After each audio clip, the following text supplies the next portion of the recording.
Hello students, you are welcome to another interesting class. In our last lesson, you learned about electrical energy. Under the topic, you learned the meaning of electricity, how electricity are connected to our homes, and the two major electric circuits.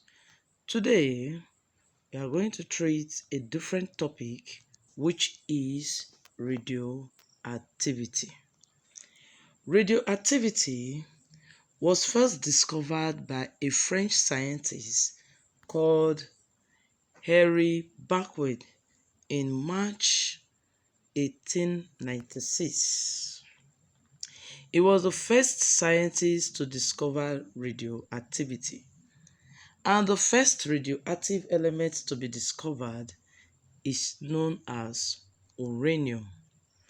After its discovery, some other scientists started working on radioactivity. Example of such scientists is Pierre Curie and his wife, Marie Curie, and they discovered two more radioactive elements known as polonium and radium.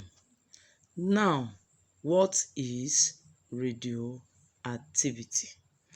Radioactivity is the spontaneous emission of radiation by certain elements. On the screen, you have a radioactive element. They are very unstable.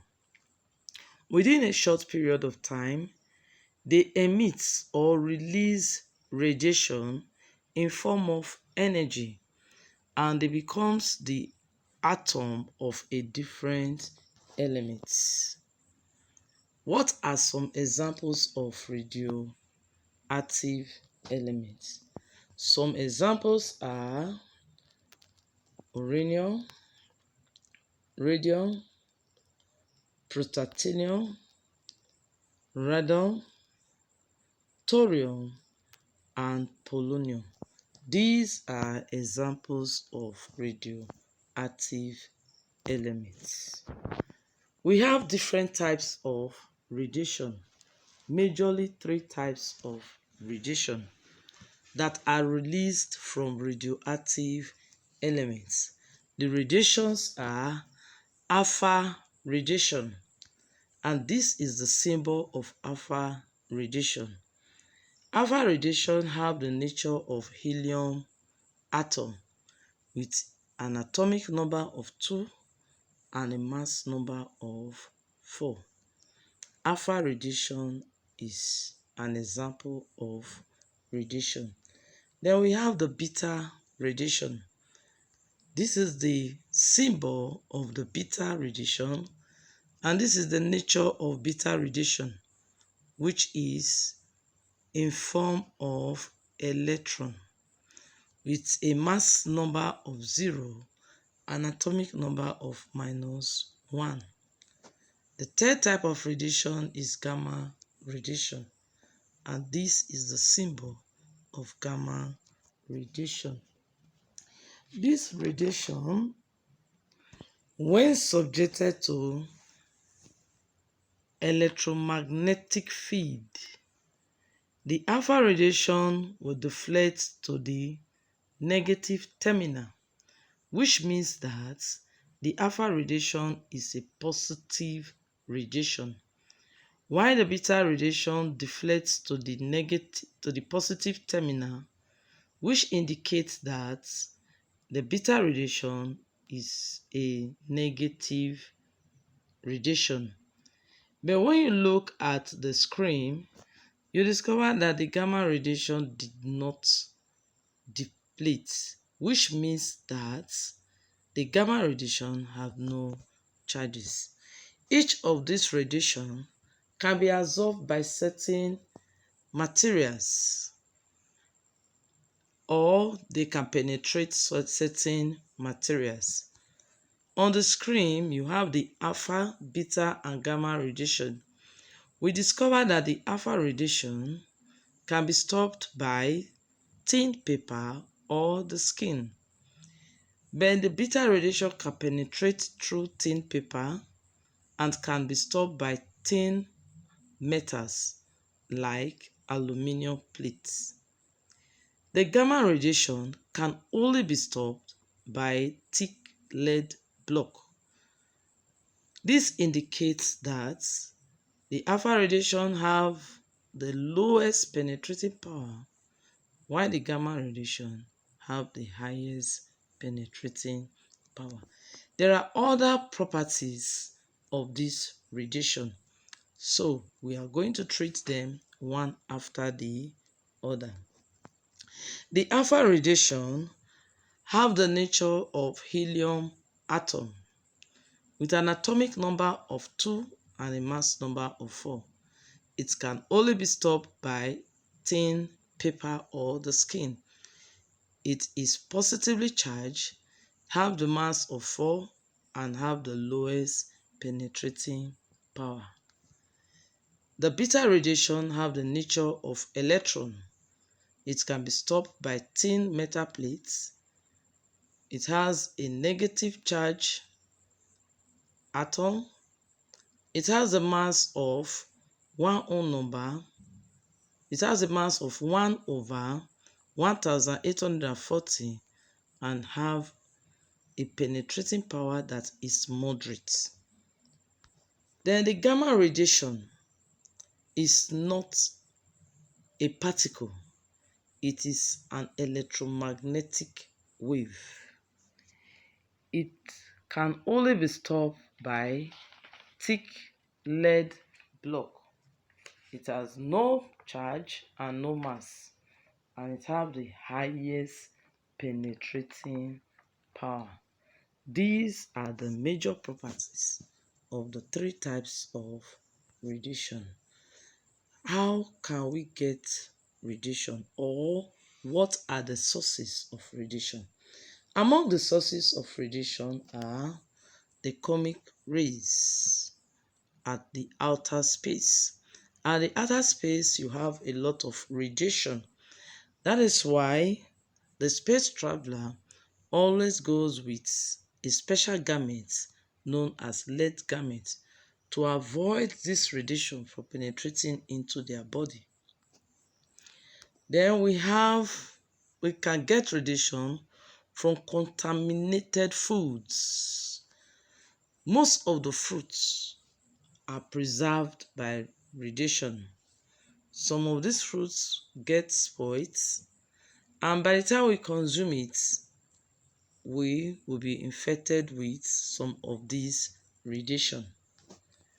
We can also get radiation from hospital equipment because they are sterilized by gamma radiation. Radiation can also be gotten from the nuclear power station,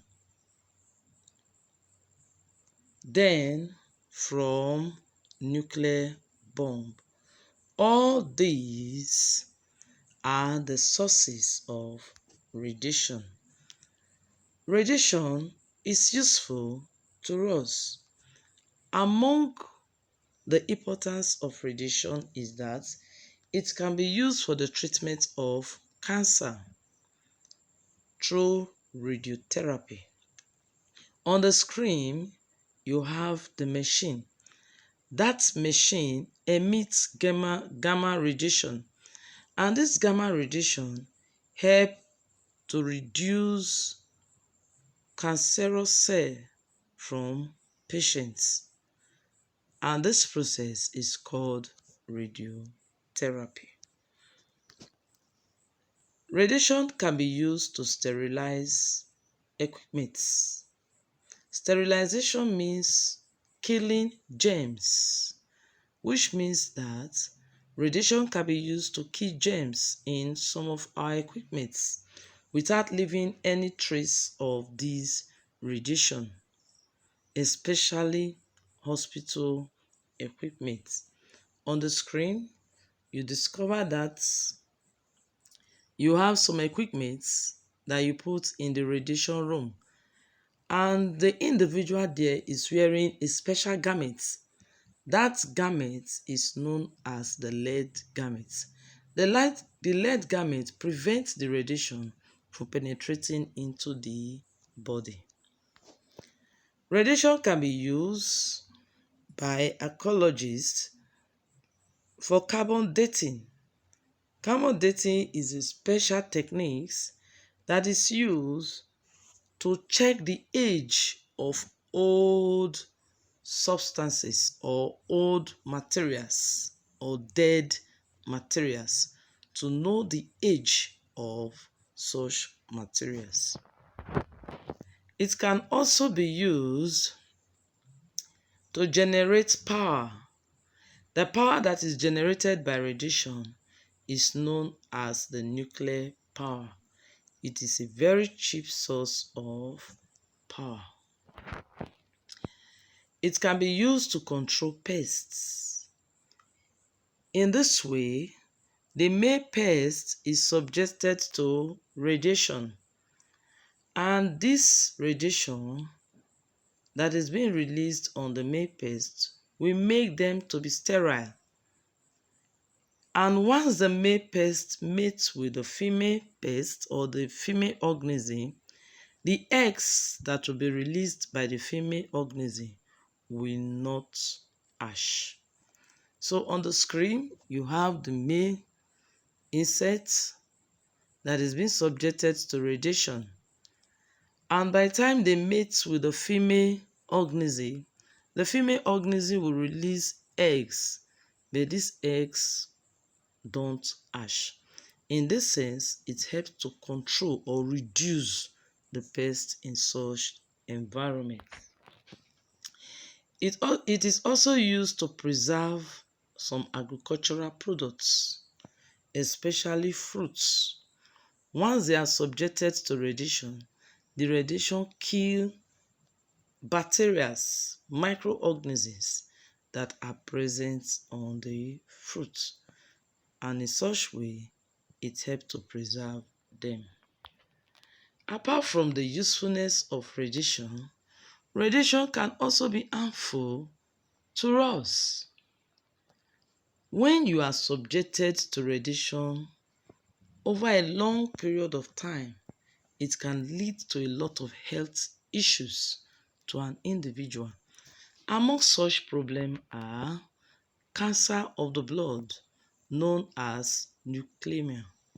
Leukemia have to do with the cancer of the red blood cell, of the white blood cell, in which the white blood cell is being produced unproportionally, and these make the white blood cell to fight against useful cell in the individual, and this can lead to death. It occurs when one is being subjected to radiation over a long period of time. It can lead to eye cataracts. On the screen, you have a little girl that is suffering from the disease known as eye cataracts. If you look at the picture, you discover that one part of the eye have whitish substance that block the pupil of the eye, and this causes the eye not to function properly. Radiation can lead to skin cancer. When you are subjected to radiation over a long period of time, it can lead to skin cancer. When an individual is subjected to radiation continuously, it can eventually lead to death. So, on this topic, we've learnt the meaning of radiation, the meaning of radioactivity, some examples of radioactive elements, the properties of the different radiation, the usefulness of radiation, and the hazards of radiation. Bye. Have a nice time until we meet in our next class. Bye.